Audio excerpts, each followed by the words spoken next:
Speak sponsored by rxcardclub.com. Get a free prescription drug card and save up to 85% on prescription drugs. rxcardclub.com. Ham vs prime rib. Which protein is better for blood pressure and cholesterol? Neither ham nor prime rib is a heart-healthy food, but prime rib is a healthier option than ham.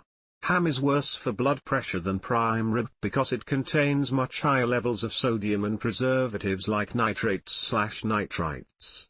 Prime rib is worse for cholesterol than ham because it contains significantly more saturated fat. Replacing red meat like ham and prime rib with alternative protein sources like plant-based protein, poultry, fish, and dairy can help improve heart health.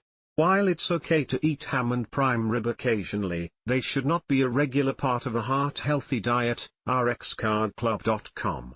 Get a free prescription drug card and save up to 80% on prescription drugs. Less than /speak.